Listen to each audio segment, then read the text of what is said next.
Okay, so here we are with your money, part 6, wealth and lifestyle by design. So let's dive right into it. By now, we've got all the facts and figures of your survive, strive, and thrive life. We've identified the underlying beliefs that are sponsoring your attitude and your behavior around money, and especially around asking for it. And of course, you've got your product suite pricing all laid out for each of the 3 layers, right? So we're good. We've got a lot more clarity now around money, around why we're going to be charging what we're charging, kind of how that's going to progress over time between our strive life and moving into the thrive. And we've also got a bit of an understanding about maybe some of the things that are sponsoring our beliefs, some of our attitudes, some of our behaviors. Right? We're good. We are good. So we've gotten a bit clearer about.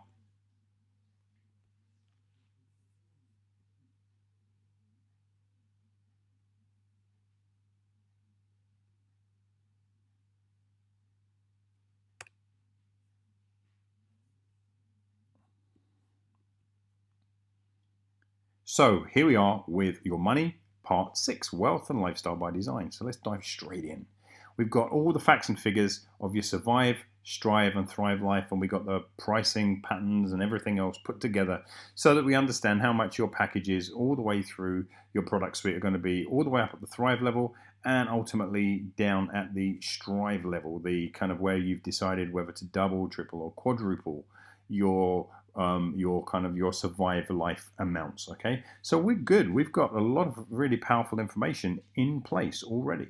You've also identified the underlying beliefs that are sponsoring your attitude and behavior around money, and especially around asking for it. So that was what the last exercise was, looking at kind of all of the patterns and the behaviors and the beliefs that sponsor the way in which you approach money, and what elicits fear, and what causes you the guilt and the shame and all of that kind of stuff. So again, we're building up this really detailed and rich information base around our attitude and beliefs to money, and particularly as it extends into us actually getting to the point where we ask for it, which is ultimately the point here, right? It's one thing to get the intellectual beliefs in place, but we want to be able to be the kind of people who are really comfortable discussing money and ultimately asking for it, right? So what comes next? Well, you know the drill by now. We've done this for every single module and many of the exercises within the modules of the program up to this point.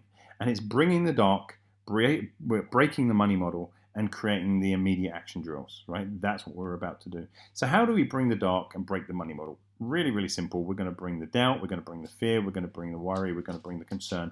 All of those aspects that you are really worried about and dubious about and fearful about and concerned about moving forward into this. I'm sure, as you've been going through these exercises, you've been looking at the money. And remember, at the start of this module, I actually said that this is the one module, more so than any other, that starts to bring in a lot of the fear, because this is the bit where it's becoming real, right?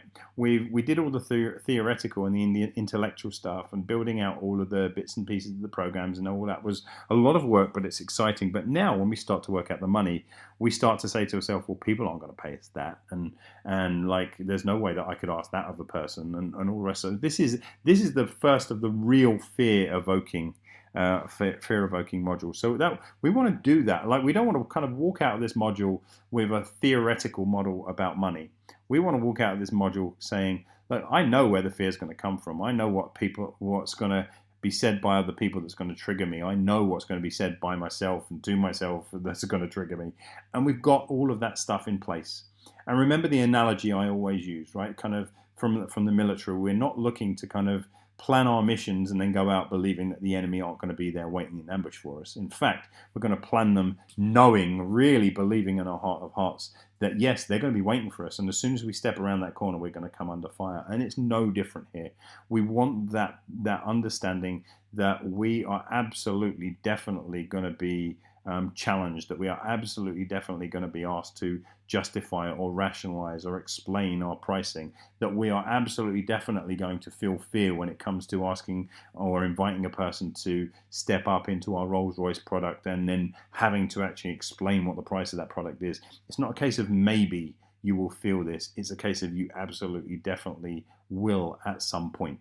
Okay, so knowing that you will at some point, it brings us to the point where we're able to then plan for that and then plan our IADs, our immediate action drills that are going to counter that. So, it's the same process as usual, kind of breaking it down, but here's some kind of just prompts, think about this. What are you most afraid of regarding your pricing? And it might be actually asking for it. It might be people's reactions, people's judgments. It may be kind of, the situations that you put yourself into regarding asking for it. Like, get really clear on what it is that you're actually afraid of regarding your pricing. And then create your kind of micro plans, right? Okay, so I'm afraid of that. So in order to not be as afraid of that, maybe you'll never completely wipe out the fear at this stage, but in order to be less afraid of that, what would you do? Right? If you're afraid of discussing money with someone, okay, so what would need to be in place before you got to the point of discussing money? And you did a little bit of that in the last exercise, right? Kind of identifying all those aspects that, your faith in yourself and the faith in the client and so on and so forth. So you may have already addressed some of that, but take it a little bit further. What would cause you to doubt that your pricing is, if you want to call it, right? I mean, remember, pricing is an arbitrary figure. By definition, pricing is arbitrary. We just make it up and we offer it to people, right? But in our minds, we start to believe that kind of there's a right number and there's a wrong number and what people are willing to pay and what they're not willing to pay and so on and so forth. So what would cause you to doubt that your pricing is the right pricing? And again, think about that, the kind of the raised eyebrows of the client and the person telling you that, well, you must be joking, like no one else is charging those kind of fees. How dare you, and all that kind of stuff. Well, what would cause you to doubt your pricing? And again, if there's something out there that would cause you to doubt your pricing is right, then what would your immediate action for that be? How would you address that doubt?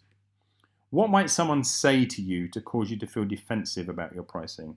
That's ridiculous. That's outrageous. That's disgusting. That's like whatever it might happen to be, right? What might they say to you to cause you to feel defensive about your pricing? And once again, what would you then do in order to mitigate some of that defensiveness, or to actually feel it a little bit less?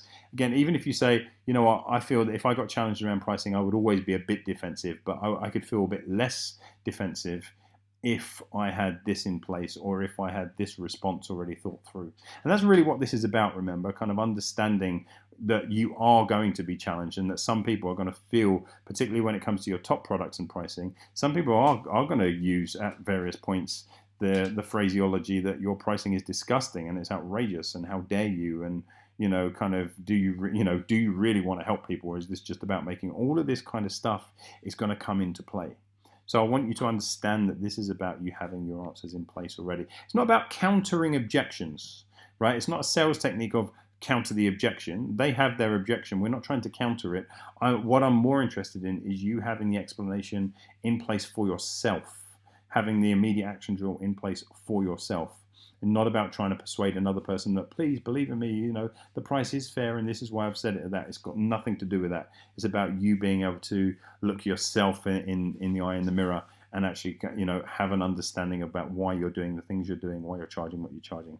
What would be the most challenging or even hurtful thing a person might say to you with regard to your pricing? Right? You don't really care. You're not in this to help people. You don't really care about your market or the people that you serve. It's for you. It's all about the cash or whatever it happens to be. What would be the most hurtful thing? And again, what would be your response to that? Okay. What would cause you to doubt your ability to, if you want to call it that, hit your numbers? Right. So you've built your survive and strive and thrive numbers. Well, what would cause you to doubt your ability to do that? Where would that doubt come from? Okay, so think that through. Like, it might be that you're having a quiet month, or it might be that it could be any number of things. I don't want to kind of prime the pump too much here. I want you to really, really think about your responses here, right? But what would cause you to doubt your ability to hit your numbers? And again, what would you do? What would be your immediate action drill when that doubt does surface? If you were asked to justify your fees, what would your answer be? Like if someone says, well, that seems to be a really, really high fees. Like how can you justify that? Like how can you rationalize that? Like what's your answer going to be to that? What is your answer going to be to that? I've got a very, very clear answer when somebody actually asks me to justify my fees. I don't want to give it to you at this point because it's really important that you come up with your own immediate action around this. Okay, but understand that because of the answer that I've already got in place for myself, I feel really, really comfortable. Like, in fact, I invite the idea that people would want me to justify it, because I like to give the answer that I'm going to give. Okay, what would your answer be? And that's it. Like, kind of, you may think of other instances where you're going to be challenged, or where you're going to bring the doubt. You know how this process works now, right? You bring your own, unique variant of darkness to your pricing, to your model, to kind of all of the things that we've discussed here in this module, and bring it, and then create the IADs. So that's it. You know the process. Get to it.